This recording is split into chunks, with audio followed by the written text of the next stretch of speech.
Heyo, and what is up, gang? Thank you once again for joining us here on the channel today for another edition of Breaking News. And the news is coming right down the wire, fast and furious.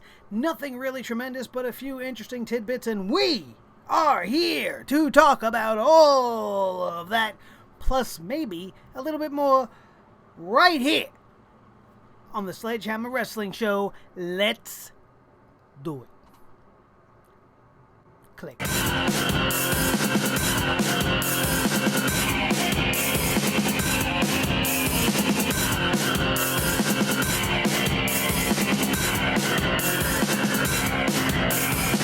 Sledgehammer Wrestling Show.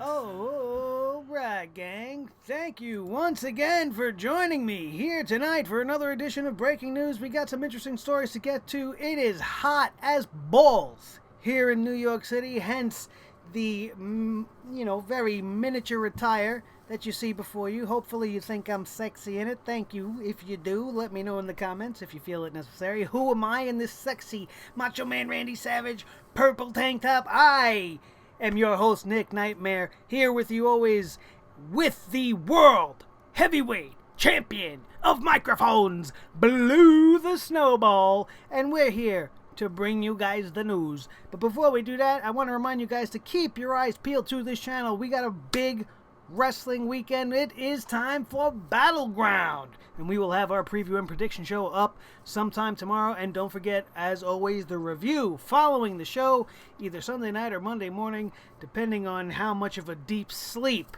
the WWE decides to put me into. But aside from those two things, let's get to our news stories today. First of all, I know this isn't really news, and I don't really cover NXT too much on this channel because I don't really get well-received views from that, and I want that to change because NXT is the most awesome fucking thing the WWE is putting out there. It is the only thing that can compete with anything else on a wrestling level, and you guys need to get your eyes on NXT. I don't care if you watch it on Hulu, on the WWE Network, however you can find it, because this last week's episode is a prime example of why you need to be watching NXT, and we're going to go over it really, really quickly. Ember Moon went one-on-one against Ruby Riott to see who is going to be taking on Asuka at NXT TakeOver Brooklyn 3. And, I'm going to say something right now about Ruby Riott. She's been okay. Like, they inserted her right into the top 4 females. It was her, Nikki Cross, and Ember Moon and Asuka. And this was a great mix-up. And Ruby Riott, held her own, and she was very good. I had nothing really negative to say about her in-ring ability. Her face notwithstanding. But we're not going to go off on that because we're not trying to be mean. But it is what it is. The girl is not attractive. But, if that's your thing, good for you. You like birds? That's your thing. I love you. Still, thank you for being here with us. But, her looks aside, Ruby Riott was fucking great in this one-on-one match against Ember Moon. This match would have stolen the show if not for the match to follow. We're going to get to that in a minute. But Ember Moon, man, and Ruby Riott, she definitely showed why the WWE seen the potential in her. Her in-ring ability was off the charts. She was pulling off spots and moves that I've never seen before. Very athletic, very hard-hitting, a very, very great 1-2 back and forth sequence in the beginning as each of the two girls kept getting each other into a roll-up for a count of 2. I'm not a fan of that in the beginning of the match because you shouldn't be getting your shoulders pinned to the mat to a 2 count when the match is just beginning. I'm a little excited, so I'm a little stumbling over myself. But, be that as it may, it was fantastic. The sequence at the beginning was great. It prompted the chant from the NXT crowd to be chanting women's wrestling, and it was definitely well-deserved. The whole entire match was fantastic right up until the very end when Ember Moon would hit the Eclipse on Ruby Riott, and she will now be going on to finally face and probably unseat Asuka at TakeOver Brooklyn 3, which is going to be a fucking fantastic show, and I can't wait to see that one. The next match on the card definitely stole the show for me personally. Oni Lorcan, not really one of the most popular names that I've ever heard. I don't like that name. I don't know where it came from. Oni Lorcan, terrible name, fantastic wrestler. fantastic wrestler. And he went one-on-one with Danny Birch, a guy that I've gotten more familiar with thanks to the UK tournament. He was showcased tonight on NXT, on Wednesday night on NXT.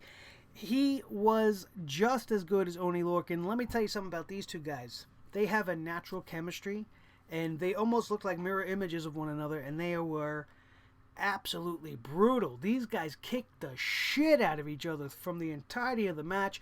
Danny Birch would end up getting busted open at the end, looking very much like Hideo Itami did the previous week.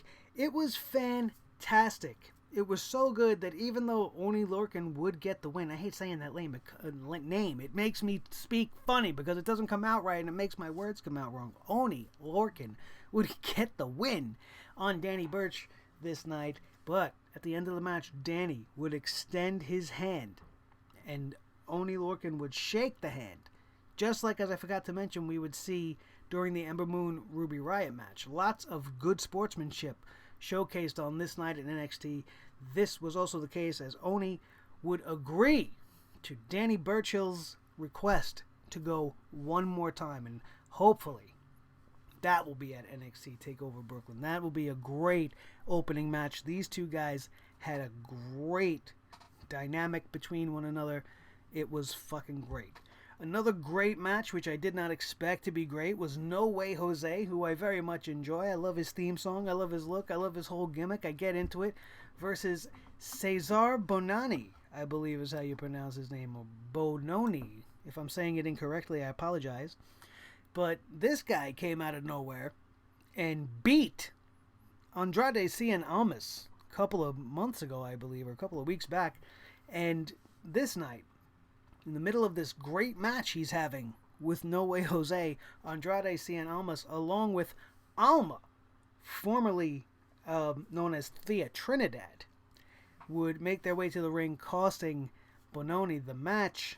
And this, too, was another great segment. It furthered a storyline between Cien Almas, and we're going to have to find out what's the deal with this Alma girl. What's her deal with Andrade? We all know she's the real-life fiance of Austin Aries, so it'll be interesting to see where that goes. Nonetheless, another fantastic match that I did not expect to be as good as it was. And then finally, in the main event, to crown the number one contender for the NXT champion, Bobby Roode, to have a match at TakeOver. The two undefeated NXT superstars, Drew McIntyre versus Killian Dane of Sanity. This match was a knockdown, drag-out fight. The most interesting thing about this match is that Drew would hit Killian Dane with 3 signature moves consecutively at the end, and this guy just wouldn't go down. It seemed like he was going to have to kill him to get the 3 count, but finally, he would hit the, oh man, I just forgot, the Claymore kick for the final shot and would get the 1, 2, 3. Drew McIntyre is going on to meet Bobby Roode at NXT TakeOver.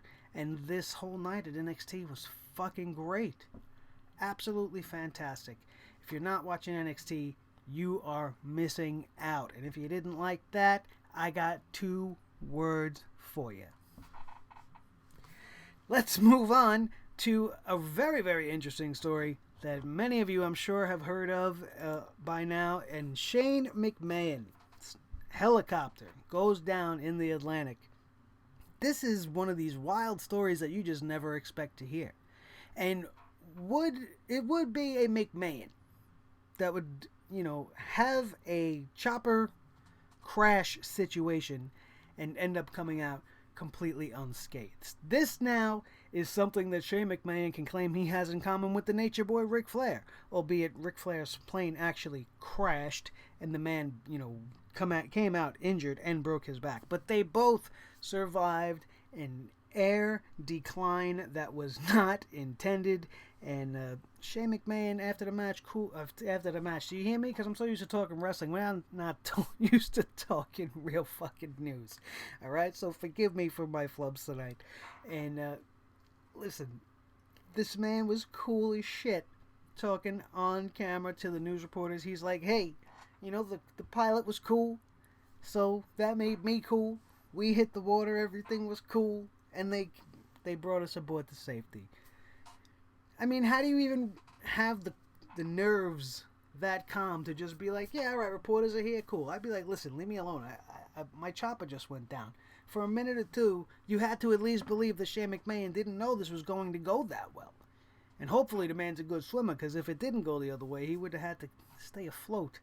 And, that's not the best water to be in over there at Jones Beach. It wasn't far from my house here. Jones Beach, I've gone to many, many times.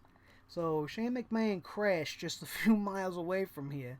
I had no idea it happened until I came home from work. It's one of the biggest things hitting the internet. Shane McMahon now hitting the airwaves, thanking all of us who have wished him well, myself included, via social media, and are grateful for his, non-incident. This was an incident that was not an incident at all. The official story goes a little bit something like this. Shane McMahon was riding aboard a helicopter that made a crash landing this afternoon. No, I believe it was yesterday at this point. I don't even know where I am, you guys. I'm sorry for tonight. I'm a little wacky. But luckily the SmackDown commissioner came out of it injury-free. McMahon told ABC there was a loud bang before the pilot told him they'd be making an emergency landing in the waters off Gilgo Beach. I'm sorry. See what I mean? I'm all over the place. And described it as very unnerving, as it would be. Who wouldn't be unnerved by a fucking aircraft going down into the water? It would make me absolutely probably have a heart attack and die from that, even though the chopper was fine. Adding, Mario the pilot was super calm, which made me super calm, and we landed perfectly. According to ABC, emergency responders picked them up after the chopper landed in the water on its pontoon skids. Then they were ferried to shore. Don't worry though, this won't keep Shane from his SmackDown duties. He says he will be at Battleground. Why wouldn't he be? He's Shane fucking McMahon. He's going to survive anything to be at the next pay-per-view. He's got a legacy to protect. We here at the Sledgehammer Wrestling Show are very, very happy that this was the non-incident that it is and nothing happened to Vince McMahon's firstborn son. I just couldn't believe this happens. How do you even respond to something like that? What if that were you? What would you do if you were in a plane that went down? I'm sorry, a chopper that went down, even though you came out unscathed at the end? It's a very, very fucked up scenario to have to survive, or to go through. Never mind survive. It's just fucking ridiculous. Finally, moving along to our final story. This one also a very interesting little tidbit that we came across. Most people are talking about it right now. Pro Wrestling Sheet has reported that rumors of Brock Lesnar re-entering the USADA testing pool for MMA are supposedly true. This still right now is just a rumor, as some sources have indicated that it's not official in any capacity at this point, but Pro Wrestling Sheet maintains that it is in the process of happening. However, it will not be done in time for Brock Lesnar to be fighting when UFC debuts at Madison Square Garden this year.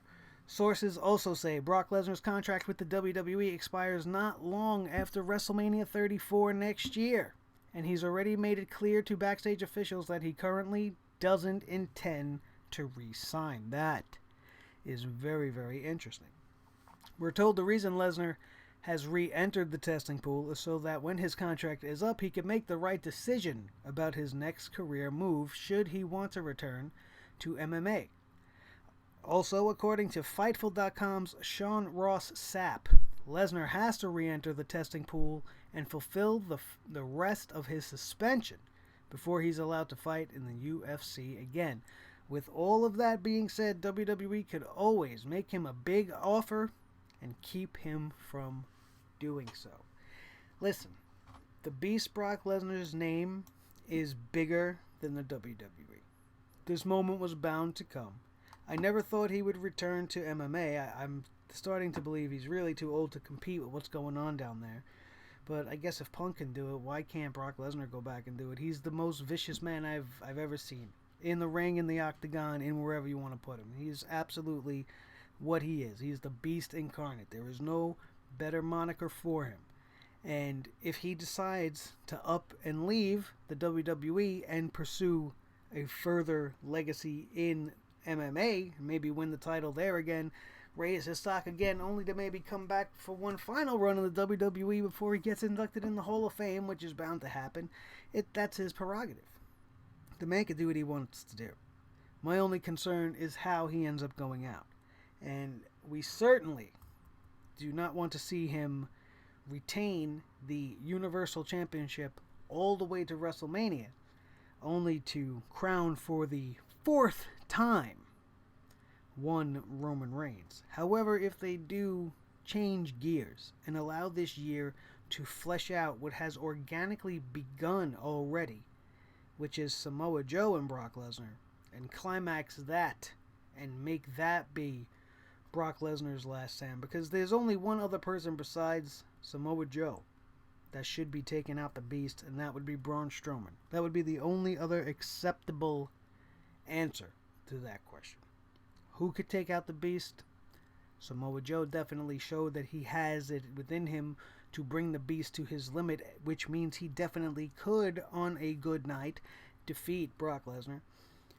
And in just sheer size and intensity alone, definitely, the monster among men could give the beast a run for his money, and it would be a sight to behold, and I think that is a WrestleMania caliber match.